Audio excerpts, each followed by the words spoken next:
أعوذ بالله السميع العليم من الشيطان الرجيم. بسم الله الرحمن الرحيم. الحمد لله رب العالمين، والصلاة والسلام على سيد الخلق والمرسلين سيدنا وحبيبنا محمد وعلى آله وصحبه أجمعين. اللهم لا علم لنا إلا ما علمتنا فعلمنا ما ينفعنا وانفعنا بما علمتنا وزدنا علما، وأرنا الحق حقا وارزقنا اتباعه، وأرنا الباطل باطلا وارزقنا اجتنابه، واجعلنا من الذين يستمعون القول فيتبعون أحسنه، وأدخلنا برحمتك في عبادك الصالحين. آمين. So we saw last time about Abu Bakr as-Siddiq radiyallahu anhu, when he stand very strong in the time of the death of the Prophet sallallahu alaihi wasallam. So after the Prophet sallallahu alaihi wasallam passed away, so the companions were confused where to bury him sallallahu alaihi wasallam, and no one knows what to do. So everyone was confused. Again, Abu Bakr as-Siddiq, he solved the problem, and he said, I heard the Prophet sallallahu alaihi wasallam saying, we are the prophets, whenever we die we are buried there. So that's why they decided to bury him sallallahu alaihi wasallam in the same place where he died, in the room of Aisha radiyallahu anha. So as you know, the whole ummah become very disturbed with the Prophet sallallahu alaihi wasallam death, and many people who are newcomers to Islam, they start thinking, is what we did by accepting Islam was right or wrong? So there was a confusion, and the most difficult part of it, now who is gonna take lead? So Al-Ansar, they start gathering Al-Aws and Al-Khazraj, and they have announced for Al-Ansar specifically that they want to meet to decide who gonna be the next leader. And Al-Ansar, they almost agreed on one person, that is Sa'd ibn Ubadah radiyallahu anhu, because he was the elder between them and one of the leaders of Al-Khazraj, and he is the most noble person between Al-Khazraj. So in between them they decided Sa'd ibn Ubadah, he will take lead. But Umar ibn al-Khattab radiyallahu anhu, he heard what's going on, so he went to Abu Bakr as-Siddiq and he asked him to go and meet with Al-Ansar. So three of them, Abu Bakr as-Siddiq, Umar ibn al-Khattab and Abu Ubaidah radiyallahu anhum, so they went into that meeting. So after they entered, then Umar said, I was preparing for a big speech. And you know, Umar is really tough man. So Abu Bakr as-Siddiq, before Umar starting, he catch his hand, means hold on.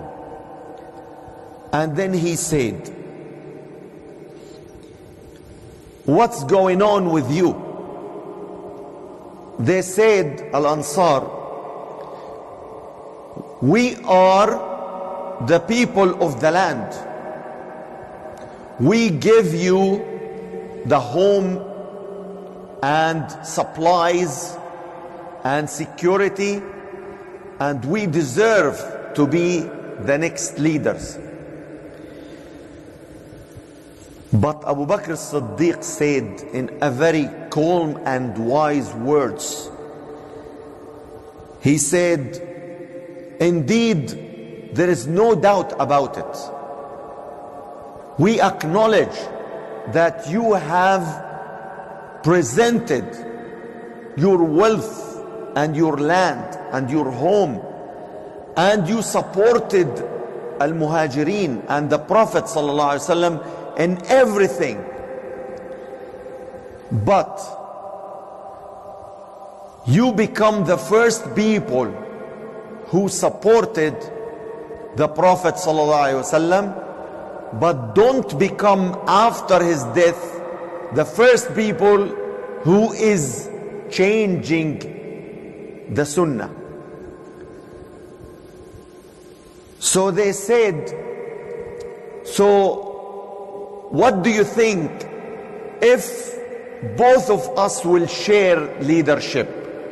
One from Al-Muhajirin and one from Al-Ansar.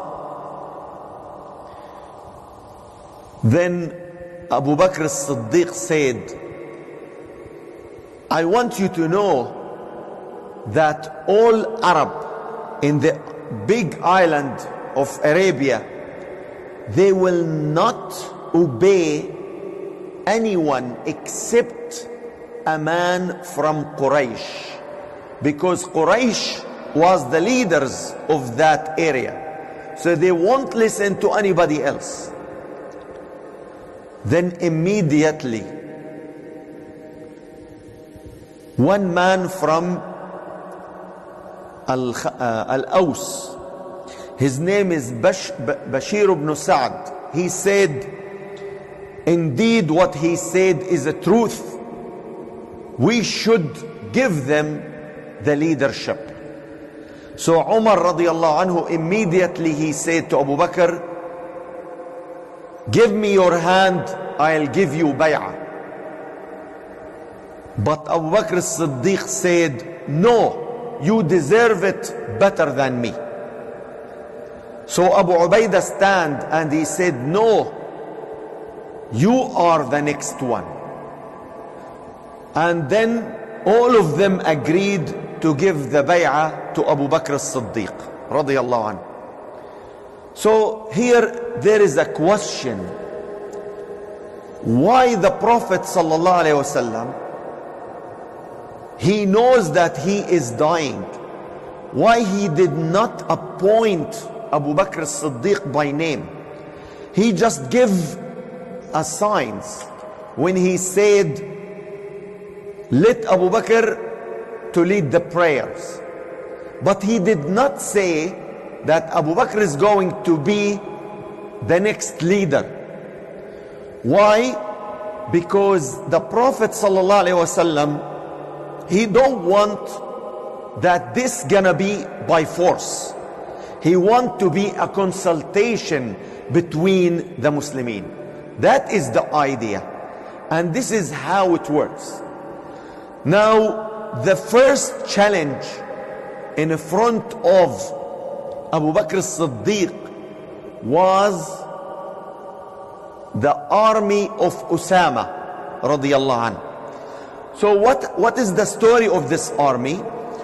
So before the Prophet ﷺ become weak, so he decided to send a big army to fight the Romans in south of Palestine. He want to open Palestine for the Muslimin. So he decided to prepare a big army, and most of the companions were part in this army, and he gave leadership to Usama ibn Zayd ibn Haritha radiyallahu anhuma. And Usama was only 19 years old. Can you imagine such an army which contains Abu Ubaidah, contains Umar ibn al-Khattab, and the leader of this army was Usama, 19 years old. So now the challenge is to decide if to send this army for the mission which was decided by the Prophet ﷺ, or just hold it on. So now what happens? Now rumors start coming from all around the Arab area. Some people, they decided to stop paying zakat. Some people, they said, we don't want to pray or pay the zakat. And some other people, they start complaining that, they start claiming that there is a new prophet like Musaylam al-Kadhab, like Al-Aswad al-Anzi, and so many. They start showing that we are the new prophets. So now what to do? It was really a strategic decision. Now Al-Ansar, they came to Umar. Look what is how it works. So they did not go to Abu Bakr as-Siddiq. They went to Umar and they asked him, "O Umar, will you ask Abu Bakr as-Siddiq not to send the army, because we are scared that those who return back, they will come and attack Al-Madinah.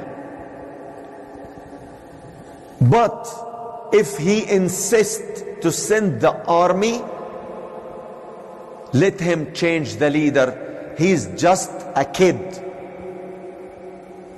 So Umar, he find it is kind of reasonable thing, because now it is not a stable or a comfortable condition in Al-Madinah, since they hear that some Arabs, they are gathering to attack Al-Madinah. So he went to Abu Bakr as-Siddiq and he told him, "O Abu Bakr,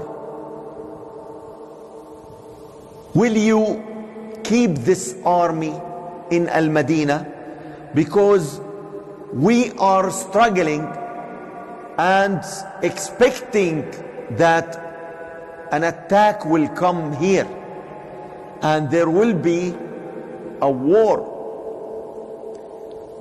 What was the response of Abu Bakr as-Siddiq? He became angry and he said, "Do you want me to stop something that the Prophet ﷺ want to do it? No, by Allah, I will send this army." Then Umar said, "Okay, if you insist, then will you change the leader?" Then Abu Bakr said, "Thakilatka ummuka ya Umar." May your mom lose you, Umar. You want me to change a leader who was appointed by the Prophet? By Allah, it will never happen. Usama will keep the leader and he will go. Then Umar kept silent and went out. Then the companions came to Umar and they asked him, "What happens?" He said, "Thakilatkum ummahatukum." May your mom lose you. I get really a very harsh talk from Abu Bakr. He wants to send Usama. That was a very strong position from from Abu Bakr. And it shows how strong he was and how tough he was. So look back where Abu Bakr as-Siddiq used to be that weak heart, nice person. But when he become now leader, he's completely changed to somebody else who is really stronger than Umar. You know, some Arabs start coming towards Abu Bakr, and they ask him, if you can forgive us from paying zakah. Then Umar, he felt that those Arabs, maybe they will quit from Islam. Then he said to Abu Bakr, will you be more lean with them? Let them do, but at least they are praying. Abu Bakr again become that strong man, and he said, what is this, Umar? You used to be tough before Islam, and now you become a coward? By Allah, I will fight them for even a single robe. They are paying it to the Prophet ﷺ. There is no way that we can accept any lean in this. They accept Islam, they have to take Islam as the whole package. The Islam is not divided. They cannot take part of it and leave the other part. He said, I will fight them for a piece of robe. They used to give it to the Prophet ﷺ.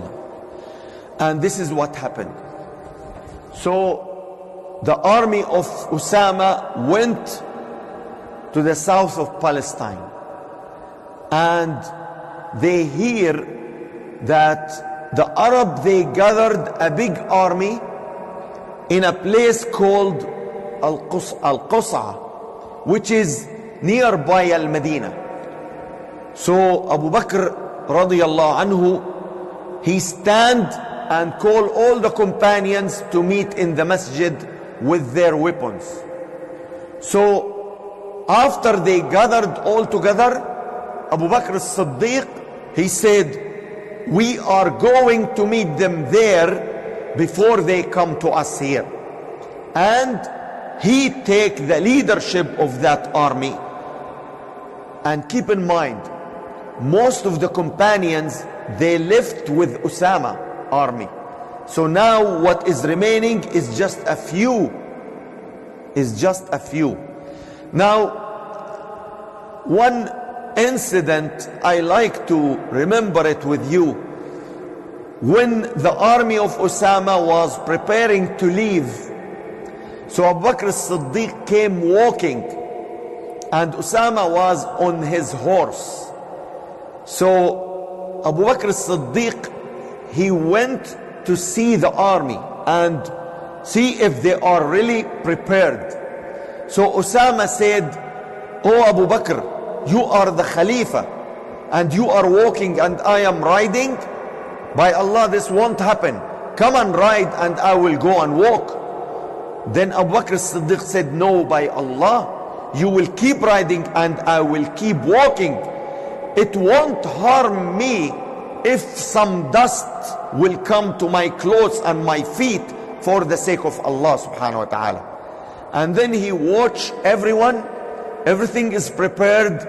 Then he went back to Usama and he asked him, will you please allow me to keep Umar ibn al-Khattab beside me, because I need him in managing the ummah after the Prophet ﷺ passed away. Can you imagine? Abu Bakr is the Khalifa and he is asking the leader of the army, who is lower in rank, will you please, can you allow Umar ibn al-Khattab to stay with me to help me in managing the matter of the ummah? Then Usama said, Ya Khalifa, you can just instruct. He said, no, it's your option. Then he allowed Umar to stay and the whole army left. So come back to that incident where Abu Bakr as-Siddiq gathered the remaining of the companions, and all women, they gathered in one place because they are scared. So it was really tough time, and they don't have really a real army to defend Al-Madinah. So Abu Bakr as-Siddiq went with this small army fighting those groups in front of him until he reached that area where most of the Arab who are against Islam now become murtaddeen. So they are there waiting. So there was some fighting, but they couldn't make it. Abu Bakr as-Siddiq couldn't make it. So they came back to Al-Madinah, and those Arab, they think that they won the battle. But Abu Bakr as-Siddiq said, no one will leave this masjid.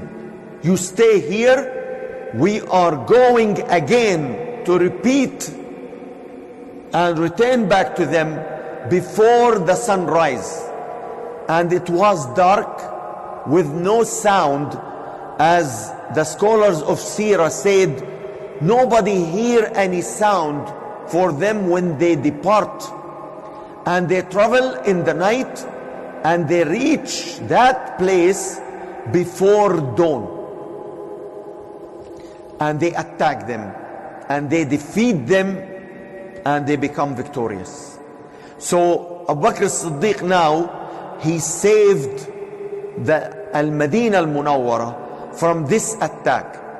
The other one, when Usama went with his army towards north, so many small troops of Arab who are still thinking that now the Muslimin, they lost their power, so we will join those groups who become against Abu Bakr and his friends.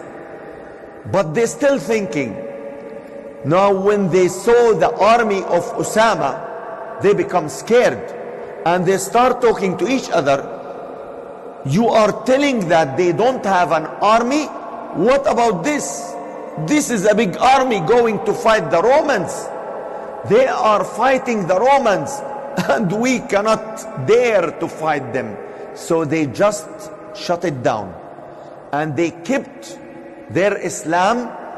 When Usama finished his mission and he won that battle, he spent 40 days, and then he came back, and the army come back to Al-Madinah. And now it was really a big time to think now what to do. So Abu Bakr as-Siddiq,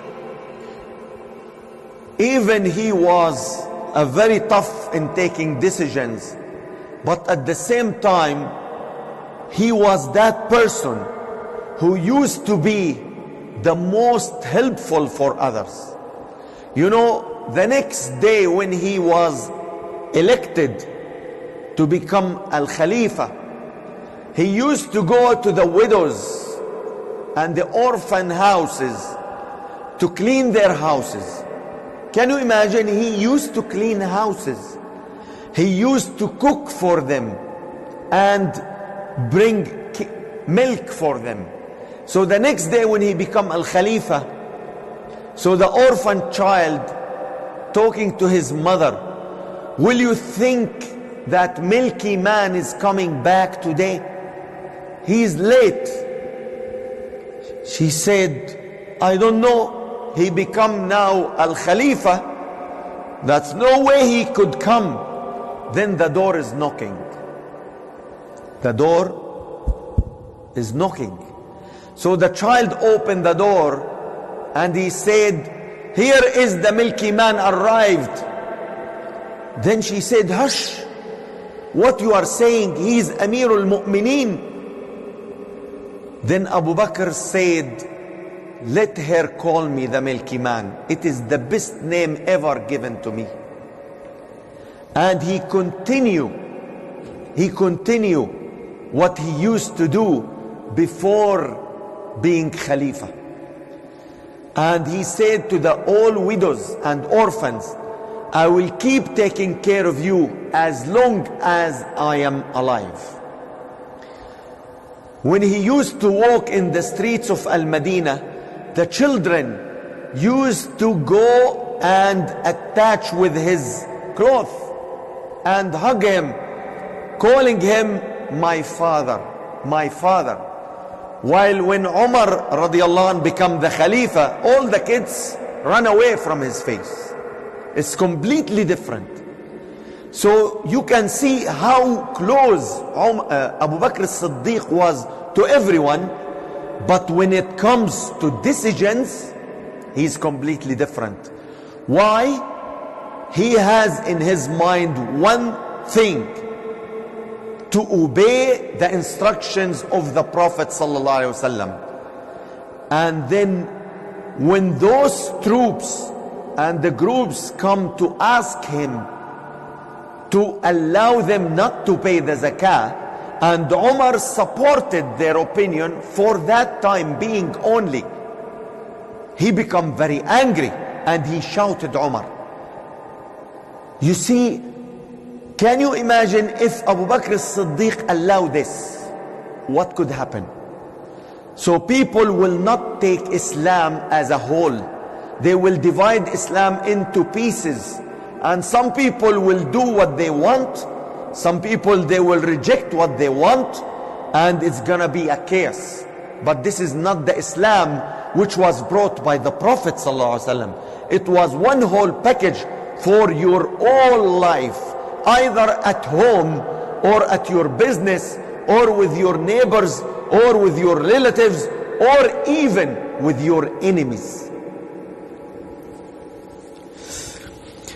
So Abu Bakr as-Siddiq, he took a decision. Now everyone trying to find an exit from Islam instruction. So he decided, I will fight everyone who is not respecting the laws of Islam. This is how Islam it should be. This is what the Prophet ﷺ instructs us to do. Everyone has to do it. So he called for the jihad. For the jihad. And look to the speech he talked to everyone.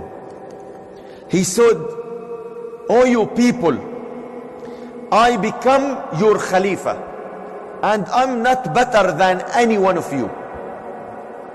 You obey me as long as I obey Allah. And you disobey me when you see me away from Allah. If you see me doing things right, you support me. But if you see me doing things wrong, then you fix me. And keep in mind, any ummah will forbid jihad, they will be losers." And that's why people start thinking, yes, we have to take action.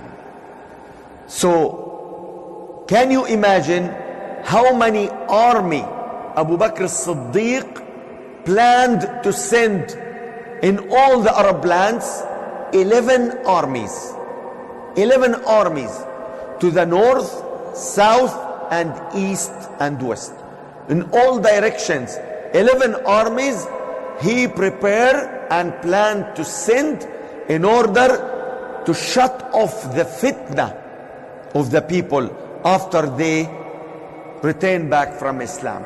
Inshallah, next halaqah will talk about this very important time, because it was really a chaos when only one man can stand by himself in front of the whole ummah, even with the companions, to make and establish and maintain what was established by the Prophet ﷺ.